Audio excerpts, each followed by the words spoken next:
Shalom, selamat pagi adik-adik sekalian. Selamat hari Minggu. Kita akan bersama-sama mendengarkan kebenaran firman Tuhan. Namun sebelumnya mari kita satu dalam doa memohon tuntunan Roh Kudus. Kita berdoa. Di pagi hari ini ya Tuhan, kembali kami hadir menghampiri hadirat-Mu, anak-anak-Mu yang senantiasa rindu untuk Engkau jamah dengan kebenaran firman-Mu.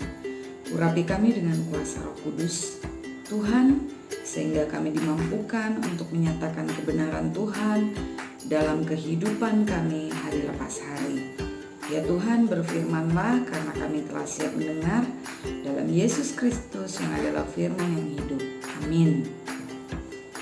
Pembacaan kita pada pagi hari ini terambil dari kitab Perjanjian Lama, yaitu dari Rut pasalnya yang pertama, ayatnya yang pertama sampai dengan ayatnya yang ke-14 yang menyatakan, ada kelaparan di tanah Israel. Lalu pergilah seorang dari Betlehem Yehuda beserta istrinya dan kedua anaknya laki-laki ke daerah Moab untuk menetap di sana sebagai orang asing.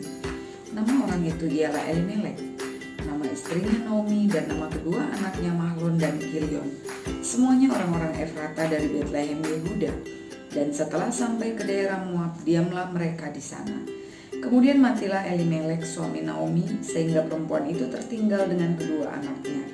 Keduanya mengambil perempuan Moab, yang pertama bernama Orpa dan yang kedua bernama Rut, dan mereka diam di situ kira-kira 10 tahun lamanya. Lalu matilah juga keduanya, yakni Mahlon dan Kilion, sehingga perempuan itu kehilangan kedua anaknya dan suaminya. Kemudian berkemaslah ia dengan kedua menantunya dan ia pulang dari daerah Moab. Sebab di daerah Moab ia mendengar bahwa Tuhan telah memperhatikan umatnya dan memberikan makanan kepada mereka. Maka berangkatlah ia dari tempat tinggalnya itu bersama-sama dengan kedua menantunya.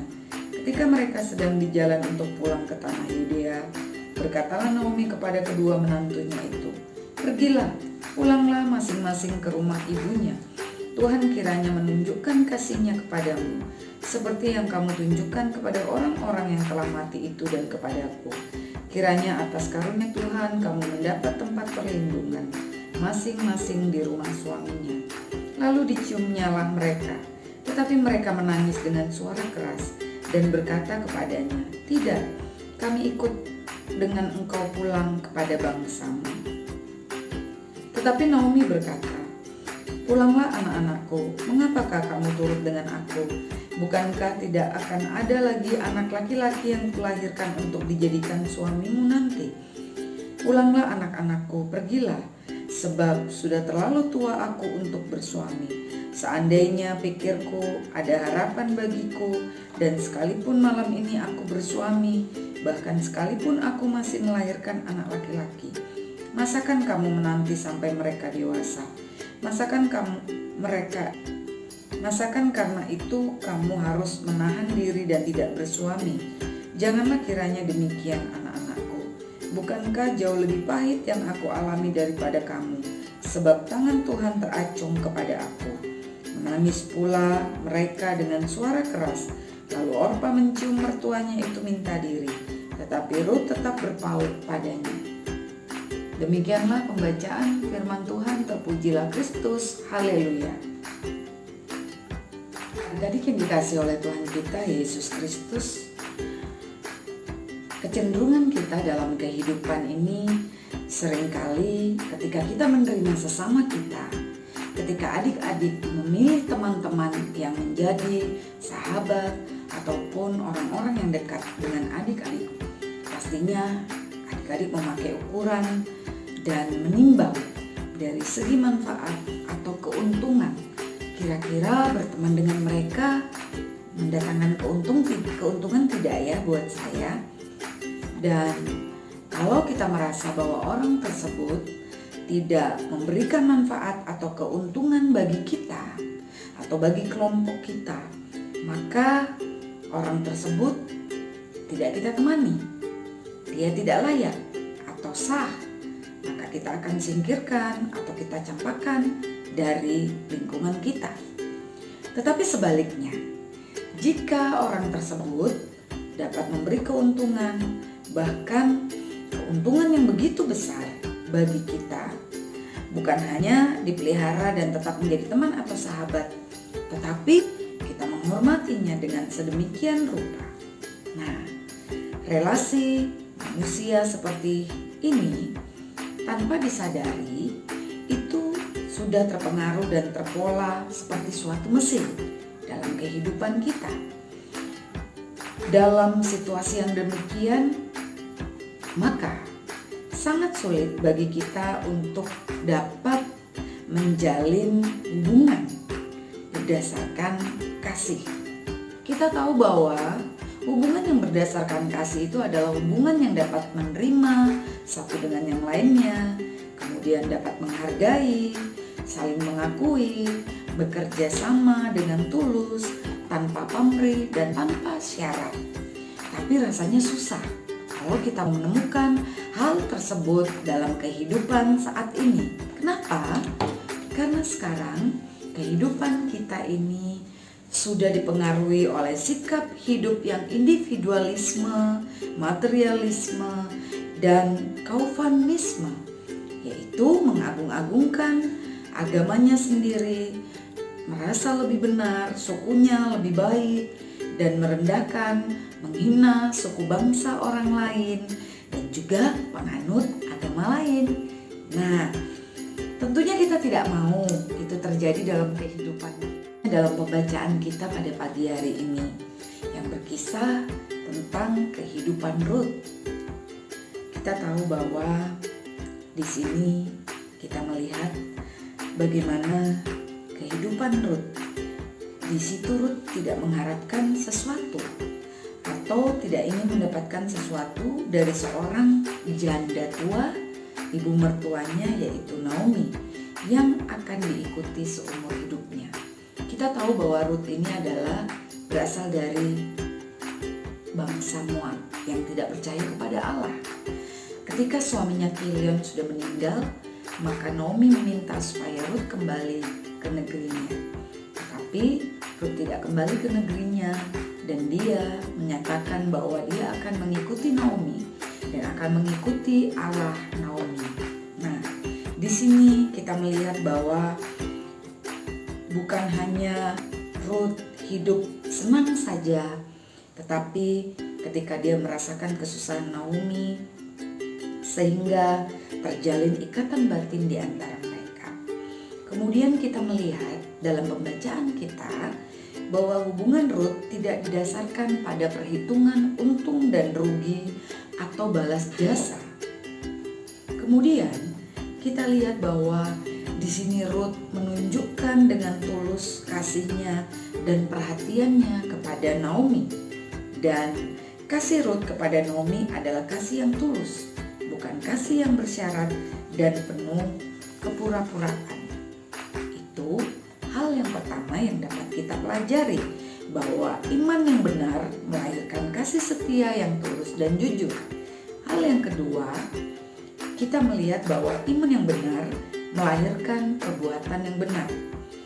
Kita tahu bahwa penyertaan Tuhan kepada Rut sangat penting dan berarti.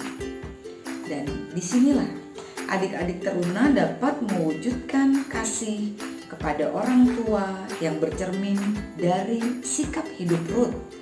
Rut menyadari dengan sungguh bahwa ibu mertuanya Naomi sudah tidak memiliki siapa-siapa lagi, dan Rut menghayati ketuhanan Allah Naomi sebagai Allah yang benar.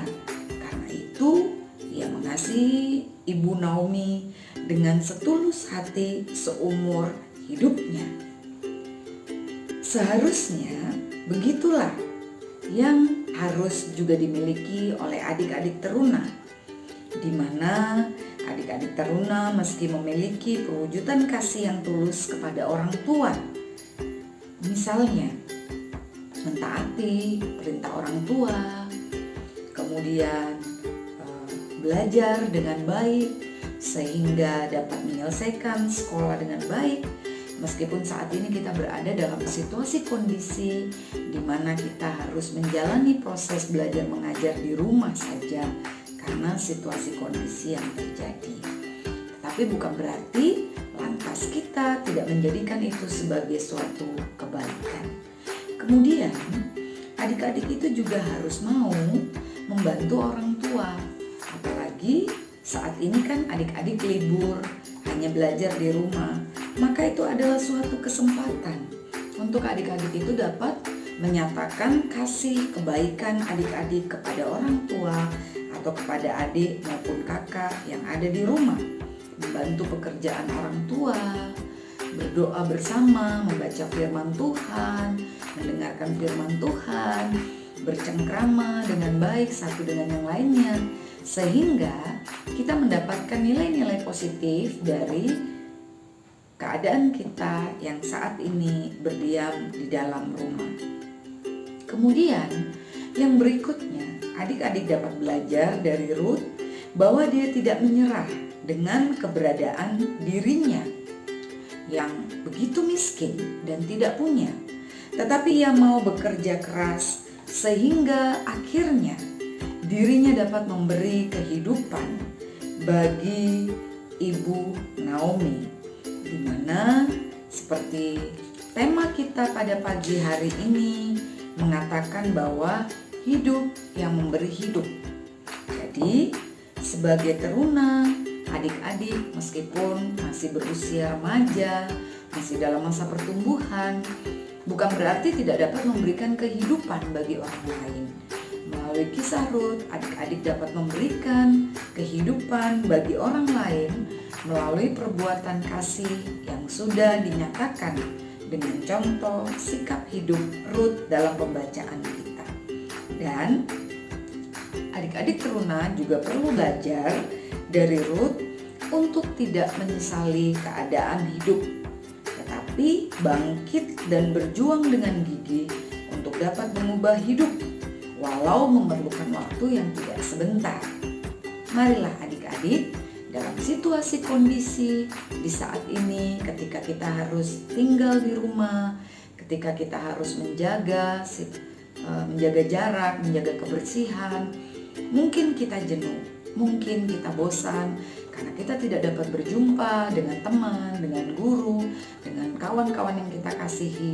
Tetapi di satu sisi kita belajar bahwa ketika kita berada di rumah pun kita tetap bisa menyatakan kebaikan-kebaikan Tuhan. Kiranya Tuhan Yesus memberkati. Amin. Mari kita satu dalam doa. Terima kasih Tuhan, di pagi hari ini Engkau telah mendengarkan kebenaran firman-Mu dan Engkau mengajarkan kami untuk menjadi teruna-teruna yang taat dalam menyatakan kebenaran firman Tuhan melalui kasih setia yang Tuhan telah nyatakan bagi Ruth dalam kehidupannya. Meskipun ia berada di dalam kegetiran hidup karena kehilangan suami terkasih, tetapi dia tetap setia dan percaya. Dia hadir bersama sebagai penolong untuk ibu mertuanya Naomi. Ajar kami ya Tuhan, para teruna, untuk juga dapat menjadi penolong sesama kami bagi orang tua dan saudara-saudara kami. Dan Tuhan memberkati kami dalam masa pertumbuhan kami, dalam pendidikan kami, dimanapun Tuhan hadirkan kami. Biarlah kiranya kami membawa perubahan yang baik dalam hidup kami ini. Terima kasih Tuhan Yesus. Amin. Demikianlah adik-adik firman Tuhan pada saat ini. Tuhan Yesus memberkati.